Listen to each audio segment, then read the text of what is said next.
an all-time high that we're seeing on the Nifty. We've had a record-breaking day today, and there was not much flirting this time. You know, the market just took it away. Just took it off. Yeah.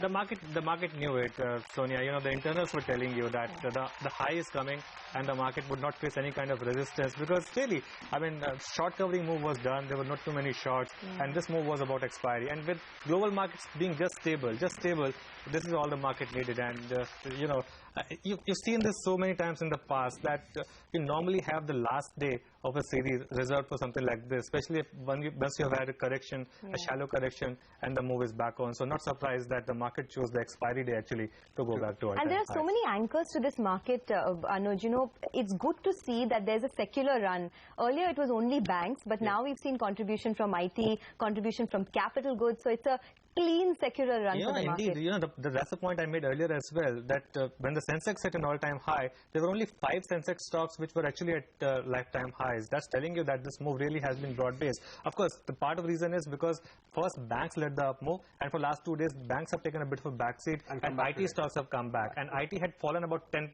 from the recent highs. Actually, this market made a new high 2 or 3 days back.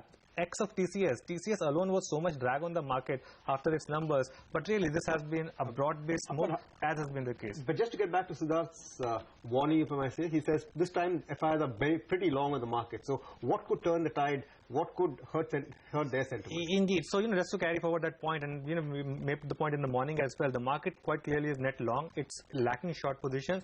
That itself would not be a trigger for the market to fall. You know, at the end of the day, you would hedge your positions only if you think that something wrong is going to happen to the market. Otherwise, why even waste that much money? So, but the point is that if something happens globally, if some kind of accident happens globally because of which, say, Dow falls 3 or 4%, in that case, if you don't have a cushion of short covering, you could have a correction, just like we saw in the first part of October, the 3 to 5% correction that we had. That also was quite quick in nature. And that will also be lapped up well, right? That would be lapped up well if it is global in nature. If it's domestic in nature, of course, then we don't know. But if it's global in nature, all corrections would be what?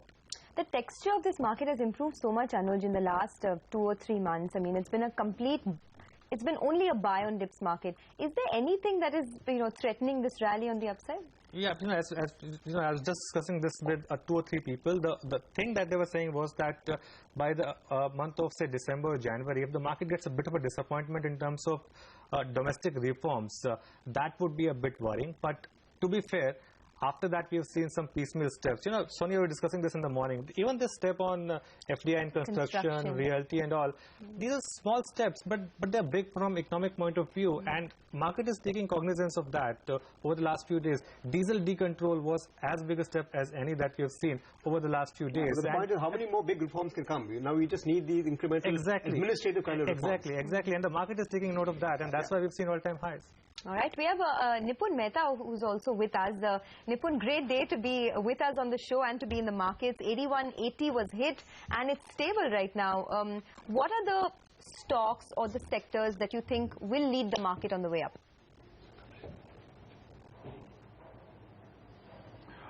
Well, I think we've seen a fairly broad-based rally, and we've seen not just IT, pharma intermittently, but also autos, which have actually pulled the markets up.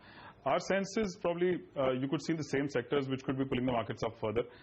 You could just see yet again, IT, pharma, as well as autos continuing to pull up the markets. Banks to some extent probably, but other than that, probably oil and gas probably still could be to some extent a minor contributor, not a significant contributor. Metals could still underperform, realty could underperform.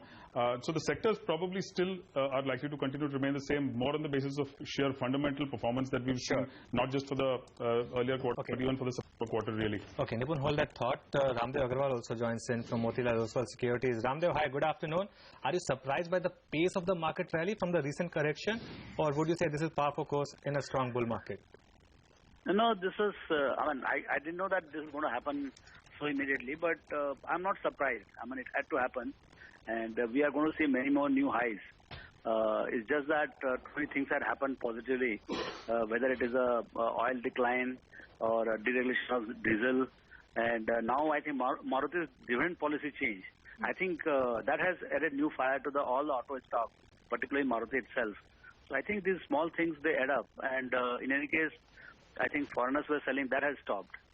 So everything everything is coming together to take the market to new high. But I think let's not believe that this is the first new high. I think we are going to see many new highs in the days to come. Yes, we have seen many highs in the previous couple of weeks as well. Ramdev, hi, afternoon. In fact, that's an interesting point you make, because the market is rewarding all the companies that have delivered very good set of numbers. And in the last 2 days, we've seen so many, whether it's Tech Mahindra, whether it's ACC, Z Entertainment, etc. What are the stocks that you would look at right now with a fresh view, with a fresh accumulation strategy? Yeah, I mean, nothing changes just because, I think the only new sector which has become very interesting is oil and gas companies. After deregulation and government's determination that they will appoint very capable CEOs in the banks. I mean, we're yet to see the change of the CEOs in the banks. But I think the quality of management change in the public sector banks and other entities would be one of the most bullish things to happen if they deliver as per the promise. Ramdev, good afternoon. Great day to have you on the show. We've all been saying that FIIs are buying, but who else is buying, and what is being bought? Pardon? What is that? Who else is buying other than FIIs, Ramdev? What's your trading desk telling you? Yeah, so basically you have two buckets. One is the FII and second is the domestic. And domestics were bullish for last 6-7 months. We are seeing the continuous inflow into the market. I think for last 15-20 days, this FI is selling, little bit of selling for 15-20 days. That kept the market a little lower, or it allowed the market to correct in a healthy fashion. And the moment they slow down in terms of their selling, market has taken off again. Okay. So now both the segment wants to buy. Okay. Ramdev, stay on with us. We also got Ajay Srivastava with us. Ajay, hi, good afternoon. This really has been a strong run. We had a 5% correction, but the pullback has been even stronger than that. What does that tell you about the state of the market? It tells me about state of the market, of course, and that the good things are happening. I think Ramdev was just telling us, that the developments have been positive. But I think the key thing again is the trigger is again back to the point of FIs. You saw the slackness in the market when FIs were absent from the market. When FI came to buy in the last 48 hours, we've seen a huge upsurge. But having said that, I think, let's be also very clear that this is an expensive market. Yes, Sonia rightly said that the good companies are being rewarded. The bad companies are also going up in the same market. So when you're buying up in a market like this, you've got to be careful what you're buying, because along with the good ones, the bad ones are also riding the wave, and that is which causes the most grief. If you look at the last correction, some of the stocks have gone down by 40-50%, have not recovered. And let's take a Reliance Infra, for instance. It went down from 800 to 550. It never recovered and now is running at about 580, 590. So yes, rally is good. Maruti stocks like Maruti, oil companies are good.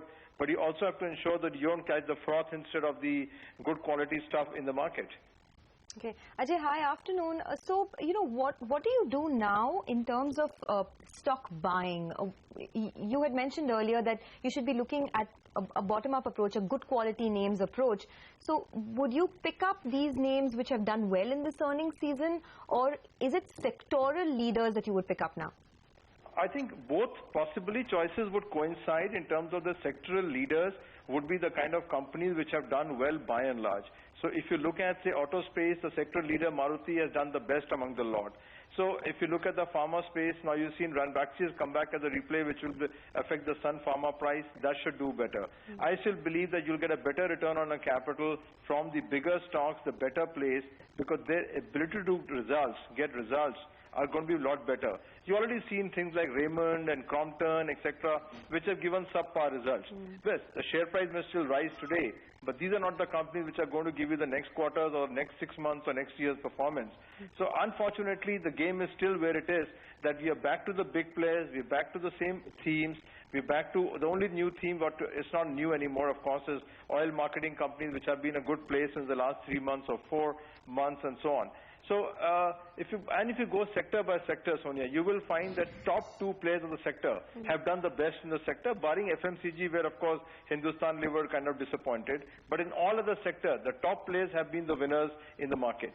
Okay, I just want you to stay on the line for a second, Ajay. We have another guest who joins in, Adrian Moat of JP Morgan, who's been extremely bullish on the market. Adrian, hi, afternoon. Just a couple of days ago, you were telling us that you would put fresh money into the market after the slew of reforms that you've seen.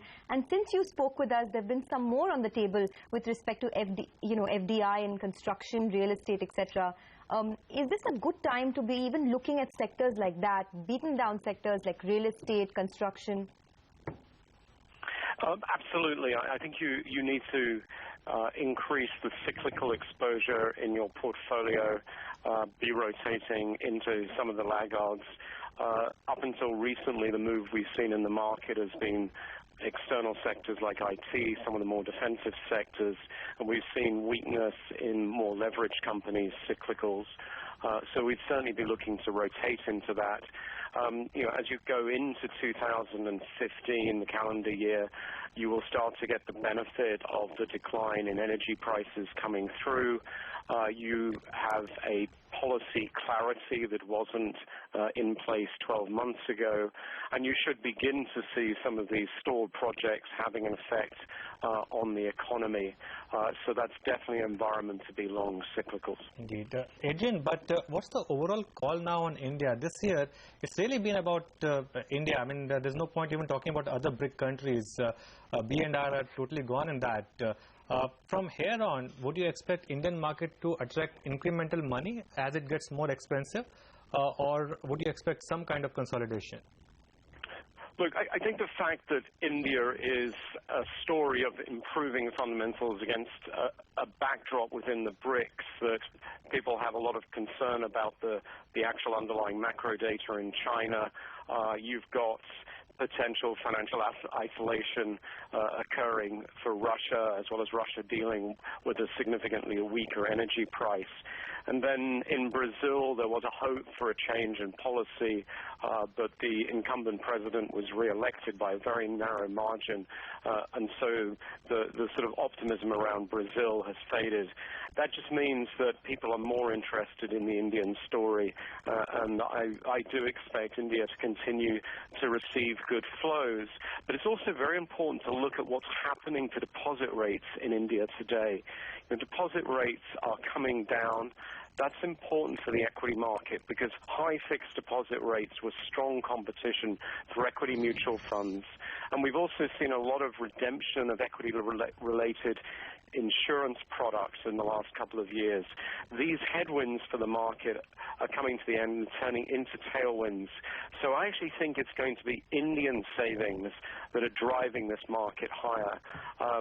And foreigners are going to remain very interested in it because it does have some very good relative fundamentals. So does that mean we'll be hedged against currency then? No, I think the currency will be very benign. I mean, it's sort of fascinating year to date. There's no Asian currency that's moved by more than 2% against the US dollar year to date. Currencies have been very stable. I think people have got a sort of a strange perception about currency volatility within the Asian region. Within emerging markets, people are concerned more about euro weakness causing European EMs to go down, or European EM currencies to go down.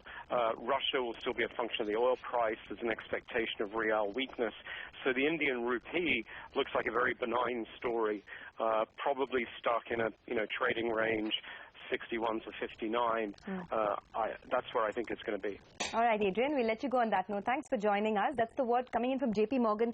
I, in fact, want to bring that point forward to Ajay as well. Ajay, do you concur with Adrian's views that now one can even become a little gutsy and, buy some of these leveraged companies, some of these real estate companies who are trying to repair their balance sheet because the government is making a serious attempt to clear some of the roadblocks, to increase FII participation, etc.? See, I have a little different view on that, Sonia, because I think that clearing the leverage, the answer is not going to be that there's going to be equity money for these companies because most of them are mismanaged companies, money which are siphoned out, money, the asset value is lower than the bank debt. If you look at the top 20 companies in the Indian banking industry, the total asset value is less than the debt of those companies. So I'm not sure whether the money is going to come to them. Yes, there can be a circular flow of cash from one to the other. Let's take real estate sector, for instance. Leave aside the players in the south and the north like Oberoi Reality. Look at DLF and Unitech. I don't think that there is a hope for them for next 12 to 18 or maybe 24 months for them to produce a stellar equity returns. You may have a blip once in a while for these stocks, but these are trading down over a period of time and will trade down because their net asset value is now below their net value. So you got to be careful with the theme and say invest in cyclical. You may have a burst, but particularly for real estate, you got to be clear that this is not an easy sector. Same is for construction. These companies don't have space. Look at IVRCL, Infras of the world who are construction guys. Where is the space for them? Again, if you want to invest in construction, why would you not buy L&T versus buying a small tier construction company? In real estate, you really want to go down south or in the western part of the India rather than going north. So as a theme, perhaps what Adrian says makes sense, but there are lots and lots of risks sitting there. And my point is, there are better returns on the other side of the fence than to risk your capital in this thing. Nothing much has changed. These people still need to return the money. Let's understand this. And they're not getting equity inflows to return the money. You spoke about FDI expansion. Now, FDI project will come in when the project is available to them. FDI will come in. It will come to the market. But these companies need to survive from quarter to quarter and don't have the one-year time window. Point taken. Ajay, just one. We have the market close now in about 10 minutes. So I'm going to try and squeeze in a couple of last questions. Without beating around the bush, between 4 of these companies that have been the big gainers this year, or at least 3 of them have, ICICI Bank, L&T, TCS and Reliance, 4 of the heavyweights, which is the 1 or 2 stocks that you would back now that could give you superior returns? I think I would say L&T on the top and Reliance on the number 2. Okay. Ajay, what about private banks in particular, which really have again taken over the leadership mantle? Would you expect some more sector rotation in the month of November, or would you expect the leadership to now remain with the private sector banks? It will remain with the private sector banks. I think PSUs, in spite of all the noble intentions, there's so much of baggage they carry that one, the big capital infusion is going to dilute shareholders already, which is on the pipeline, the 20,000 crore from the government. That's going to dilute the shareholders. That is one.